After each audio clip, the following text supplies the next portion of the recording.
அனைவருக்கும் அன்பான வணக்கம். இந்த நிகழ்ச்சியில் நாம் இந்த 2024ஆம் ஆண்டின் கார்த்திகை மாத ராசி பலன்களை பார்க்கலாம். நிகழும் ஸ்ரீ மங்களகரமான குரோதி வருடம் தட்சிணாயனம் காலம் நவம்பர் மாதம் 16ஆம் தேதி சனிக்கிழமை பிரதமை திதி கார்த்திகை நட்சத்திரம் கூடிய நாளில் இந்த 2024ஆம் ஆண்டின் தமிழ் மாதமான கார்த்திகை மாதம் பிறக்கின்றது. இந்த மாத தொடக்கத்தில் கிரகங்களின் சஞ்சாரத்தை ஆராய்ந்து பார்த்தால் ரிஷபத்தில் குரு பகவான், கடகத்தில் செவ்வாய், கன்னியா ராசியில் கேது, விருச்சிகத்தில் சூரியனுடன் புதன், தனுசு ராசியில் சுக்கிரன், கும்பத்தில் சனி பகவான், மீனத்தில் ராகு என இந்த கார்த்திகை மாத தொடக்கத்தில் கிரகங்கள் சஞ்சரிக்கின்றன. நவ கிரகங்களின் தலைவரான சூரியன் விருச்சிக ராசியில் பயணம் செய்யும் மாதம் இந்த கார்த்திகை மாதம். விருச்சிக ராசியில் சூரியனுடன் புதன் இணைந்து புத ஆதித்ய ராஜயோகத்தை உருவாக்குகின்ற மாதம் இந்த கார்த்திகை. ரிஷபத்தில் சஞ்சரிக்கும் குரு சம சப்தம யோகத்தை உருவாக்குகிறார் இந்த மாதத்தில். மேலும் சூரியனுக்கு 2ஆம் வீட்டில் சுக்கிரன் சஞ்சரிக்கும் வேசி யோகமும் உருவாகின்றது. இந்த வேசி யோகமானது நமது ஆன்மாவை குறிக்கும். சூரியனால் உருவாக்கப்பட்டது. ஒரு நபரின் ஜனனகால ஜாதக கட்டத்தில் சூரியன் இருக்கும் ராசிக்கு அடுத்த ராசியான 2ஆம் வீட்டில் சந்திரன், ராகு, கேது ஆகிய கிரகங்களை தவிர்த்து மற்ற கிரகங்களில் ஏதேனும் ஒன்று அல்லது மொத்த கிரகங்களும் இருந்தால் அந்த ஜாதகருக்கு வேசி யோகம் உண்டாகிறது. வேசி யோகம் கொண்ட நபர்கள் எந்த ஒரு விஷயத்தையும் மிக சரியாக திட்டமிட்டு அதற்கு உண்டான பணிகளை செய்து வெற்றி பெறுவார்கள். மேலும் ஐப்பசி மாதம் சூரனை சம்ஹரம் செய்து வெற்றி கண்ட வடிவேலனை கார்த்திகை மாதம் கை கூப்பி தொழுதால் நேர்த்தியான வாழ்க்கை நமக்கு அமையும். கந்த சஷ்டியில் சூரனை வெற்றி கண்ட வேலன் வெற்றி களிப்போடு இருக்கும் மாதம் கார்த்திகை. ஒவ்வொரு மாதத்திலும் கார்த்திகை நட்சத்திரம் வரும். ஆனால் கார்த்திகை மாதத்தில் வரும் கார்த்திகை நட்சத்திரத்திற்கு ஒரு தனி சிறப்பு உண்டு. ஏனென்றால் அதைத்தான் நாம் திருக்கார்த்திகை என்று அடைமொழியுடன் அழைக்கின்றோம். பெரிய கார்த்திகை என்றும் கூட சிலர் சொல்வார்கள். திருக்கார்த்திகை நாளன்று முருகப்பெருமானுக்கு அபிஷேக ஆராதனைகள் செய்து வழிபடுவதோடு விரதம் இருந்து வழிபட்டால் அந்த முத்துக்குமரன் முத்தான வாழ்க்கையை நமக்கு அமைத்து கொடுப்பான்.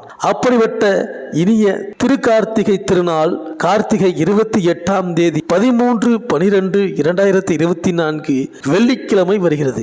அதற்கு முதல் நாள் பரணி தீபம் ஆகும். பாவங்கள் போக்கும் பரணி தீப வழிபாட்டினை நாம் மேற்கொள்ள வேண்டும். பரணி நட்சத்திரம் அன்று, அதாவது கார்த்திகை 27ஆம் தேதி 12/12/2024 வியாழக்கிழமை மாலையில் நம் வீட்டில் விளக்கேற்றி வைத்தால் உன்னதமான வாழ்க்கை அமையும். மறுநாள் ஆலயம் சென்று முருகப்பெருமான் சந்நிதியில் வழிபட வேண்டும். கவச பாராயணம் பாடுவது நல்லது. உங்கள் வீட்டில் நல்லெண்ணெயிலும் ஆறுமுக பெருமான் சந்நிதியில் இலுப்பை எண்ணெயிலும் தீபம் ஏற்ற வேண்டும். வீட்டில் விளக்கேற்றும் பொழுது ஒரு படிக்கு 3 விளக்கு ஏற்ற வேண்டும். ஒளி கொடுத்தால் வழி கிடைக்கும் என்ற உண்மையை நாம் உணர்ந்து கொள்ள வேண்டும். மேலும் இந்த கார்த்திகை 18ஆம் தேதி கடகராசியில் செவ்வாய் வக்ரம் பெறுகிறார். அதே கார்த்திகை 18ஆம் தேதி சுக்கிரன் தனுசு ராசியிலிருந்து மகர ராசிக்கு பயிற்சி ஆகிறார். மாதம் முழுவதும் ரிஷப ராசியில் குரு பகவான் வக்ரம் பெற்று சஞ்சரிக்கின்றார்.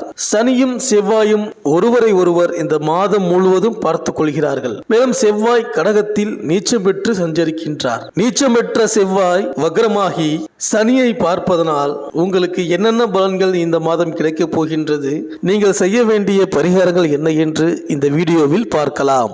செவ்வாய் பகவானை ராசிநாதனாக கொண்ட விருச்சிக ராசி அன்பர்களே, இந்த கார்த்திகை மாத கிரக நிலைகளை ஆராய்ந்து பார்க்கும் பொழுது இந்த மாதம் தொடங்கி 2 வாரங்கள் வரை மிதமாக நகரப் போகிறது. அதோடு உங்கள் ராசிக்கு யோகாதிபதியான சூரியன் உங்கள் ராசியிலேயே அமர்ந்திருக்கின்றார். ராசிநாதன் திரிகோண பலம் பெற்று சஞ்சரிக்கின்றார். மறைமுக ராஜ யோகங்களையும் வழங்கக்கூடிய ராகு ஏதுவான சாயா கிரகங்கள் உங்களுக்கு சாதகமான வீட்டில் அமர்ந்திருக்கின்றன. மேலும் உங்கள் ராசியை குரு பகவான் பார்ப்பது கோடி புண்ணியம். இருந்தாலும் சனி பகவான் சுகஸ்தானத்தில் அமர்ந்திருப்பதால் சில தடை தாமதங்கள் ஏற்படலாம். இருந்தாலும் மிகப்பெரிய சந்தோஷ வளர்ச்சிகளை சந்திப்பீர்கள். மேலும் குடும்ப சச்சரவு, உறவுகளுடன் அனாவசிய கருத்து மோதல், வாழ்க்கை துணையுடன் போட்டி, பணிப்போர் விஷயங்கள் அனைத்தையும் கேது பகவான் சரி செய்வார். குரு பகவான் உங்கள் ராசிக்கு லாபஸ்தானமான 11ஆம் இடத்தை பார்க்கிறார். இதனால் அபரிமித லாபங்களை எந்த ரூபத்திலோ உங்களுக்கு கொடுப்பார். ஆரோக்கியம் நல்லபடியாக நகரும். அன்றாட வருமானம் உயர்ந்து சேமிப்பு பல மடங்காகும். அனாவசிய செலவு, நஷ்டம், விரயங்கள் என எந்த ரூபத்திலும் உங்களுக்கு தொந்தரவு ஏற்படாது. இந்த கார்த்திகை மாதம் முடிவதற்குள் நல்ல பெரிய தொகை உங்கள் கைக்கு வந்து அவசிய பிரச்சனைகளை காரியங்களை சரி செய்து கொள்வீர்கள். கொடுக்கல் வாங்கல் நாணய விஷயங்கள் நல்லபடியாக நகரும். பழுது ஏற்படாது. உத்தியோகம் பணி பொறுப்பு பதவி விஷயங்கள் மேன்மையை தரும். தொழில் வியாபாரம் முதலீடு விஷயங்கள் புதிய அதிர்ஷ்ட லாப உயர்வுகளை தரப்போகிறது. சுபகாரிய திருமண சுப சடங்கு விஷயங்கள் நிறைவேறும். கடன் வம்பு வழக்கு காவல்துறை சார்பான எந்த ஒரு சச்சரவும் ஏற்படாது. இந்த மாதம் திங்கள் வியாழன் வெள்ளிக்கிழமைகளில் பொன் பொருள் ஆடை ஆபரண சேர்க்கைகளும் ஆடம்பர வாகன விருத்திகளும் சேர்க்கையாகும். மேலும் உங்கள் எதிர்காலத்துக்கான மிகப்பெரிய அதிர்ஷ்ட இனிமை சம்பவங்கள் ஏற்பட்டு இந்த கார்த்திகை மாதத்தை சுபமாக்கும். மேலும் உங்கள் ராசிநாதன் செவ்வாய் பாக்கியஸ்தானத்தில் நீச்சம் பெற்று சஞ்சரிக்கிறார். அதே நேரம் குருவின் பரிபூர்ண பார்வை உங்கள் ராசியில் பதிகிறது. எனவே செல்வ நிலை உயரும், செல்வாக்கு அதிகரிக்கும், திருமண முயற்சி கைகூடும், பொது வாழ்வில் உள்ளவர்களுக்கு தலைமை பொறுப்புகள் தானே தேடி வரும், தொழில் வெற்றி நடை போடும், உடல் ஆரோக்கியத்தில் மட்டும் சிறு சிறு தொல்லைகள் தோன்றி மறையும், புத ஆதித்ய யோகம் ஏற்படுவதால் புகழ் கூடும், புனித பயணங்களும் உண்டு. மேலும் ரிஷப ராசியில் உள்ள குரு பகவான் இந்த மாதம் முழுவதும் வக்ரம் பெற்று சஞ்சரிக்கிறார். உங்கள் ராசிக்கு 2, 5 ஆகிடங்களுக்கு அதிபதியானவர் குரு பகவான். அவர் வக்ரம் பெறும் பொழுது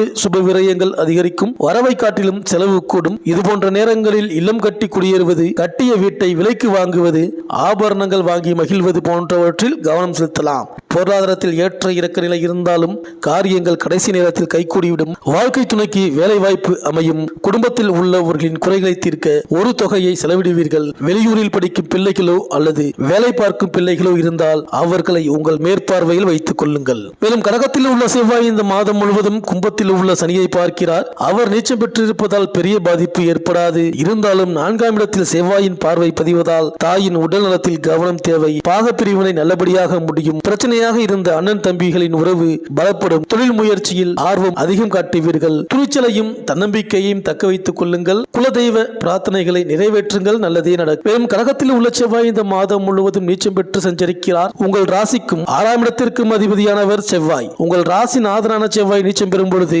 எதிலும் கொஞ்சம் கூடுதல் விழிப்புணர்ச்சி தேவைப்படும். இருந்தாலும் 6ஆம் இடத்திற்கும் அதிபதியாக அவர் விளங்குவதால் உத்தியோகத்தில் நல்ல முன்னேற்றம் கிடைக்கும். ஊர் மாற்றம் எதிர்பார்த்தபடி அமையும். கடன் சுமை பாதிக்கு மேல் குறையும். லாபம் எதிர்பார்த்தபடி வந்து சேரும். மேலும் இந்த கார்த்திகை மாதம் 18ஆம் தேதி மகர ராசிக்கு சுக்கிரன் செல்கிறார். உங்கள் ராசிக்கு சகாயஸ்தானத்தில் சுக்கிரன் சஞ்சரிக்க இந்த நேரத்தில் குடும்ப பிரச்சனை அகலும். பெருமைக்குரிய சம்பவங்கள் அதிகமாக நடைபெறும். ஆடை ஆபரண சேர்க்கையும் உண்டு. வெளிநாட்டில் இருந்து ஆதாயம் தரும் தகவல் கிடைக்கும். பெண்களால் பெருமை உண்டு. பழைய வாகனங்களை கொடுத்துவிட்டு புதிய வாகனம் வாங்குவீர்கள். மேலும் கடகராசியில் உள்ள செவ்வாய் கார்த்திகை 18ஆம் தேதி வக்ரமடைகிறார். உங்கள் ராசிநாதன் வக்ரம் பெறும் இந்த நேரத்தில் அருகில் இருப்பவர்களின் அனுசரிப்பு குறையலாம். அதிக செலவு ஏற்படுகின்றதே என்று கவலைப்படுவீர்கள். அதே நேரம் வாங்கிய சொத்துக்களால் லாபம் உண்டு. தொழிலை விரிவுபடுத்தும் முயற்சியில் ஆர்வம் காட்டுவீர்கள். பணப்பொறுப்பு சொல்லி வாங்கி கொடுத்த தொகை வந்து சேரும். மேலும் பொதுநலவாதிகளுக்கு புகழ் அதிகம் வந்து சேரும். வியாபாரம் மற்றும் தொழில் செய்பவர்களுக்கு வெற்றி நடைபோடும். உத்தியோகத்தில் உள்ளவர்களுக்கு பதவி உயர்வும் ஊதிய உயர்வும் கிடைக்கும். கலைஞர்களுக்கு புதிய ஒப்பந்தங்கள் வந்து கொண்டே இருக்கும். மாணவ மாணவிகளுக்கு பாராட்டுகளும் பெண்களுக்கு சுப செலவுகளும் வந்தவண்ணமாக இருக்கும். துணிவும் தன்னம்பிக்கையும் அதிகரிக்கும் நேரம் இது. இந்த விருச்சிக ராசி விவசாயிகளுக்கு நீங்கள் நினைத்ததை தாண்டிய லாபம் உண்டு. அரசியல்வாதிகளுக்கு சக கட்சி ரீதியாக நீங்கள் எதிர்பார்த்துள்ள பதவியும் திருப்தியும் ஏற்படும். உங்களுக்கு அனுகூலமான நட்சத்திரங்கள் மிருகசீரிடம் சுவாதி, திருவோணம், புனர்பூசம், சதயம், பூசம், உத்திரட்டாதி, மகம், உத்திரம், பரணி, உத்திராடம், மூலம். அதிர்ஷ்டமான நாட்கள் ஆங்கில தேதியில் நவம்பர் 17, 19, 22, 23, 24, 26, 27, 30 மற்றும் டிசம்பர் 1, 2, 4, 5, 7, 9, 11, 13, 14. இந்த மாத வெள்ளிக்கிழமை மாலை வேளையில் மகாலட்சுமி வழிபட்டு வாருங்கள். அனைத்தும் நன்மையே நடக்கும். இந்த வீடியோ உங்களுக்கு பிடிச்சிருந்தா லைக் பண்ணுங்க, உங்க ஃப்ரெண்ட்ஸ்களுக்கு ஷேர் பண்ணுங்க. நம்ம சேனலை தொடர்ந்து பார்க்க மறக்காம சப்ஸ்கிரைப் பண்ணுங்க. பக்கத்தில் இருக்கிற பெல் ஐக்கானை கிளிக் பண்ணிக்கிங்க. மீண்டும் அடுத்த வீடியோவில் சந்திப்போம். நன்றி, வணக்கம்.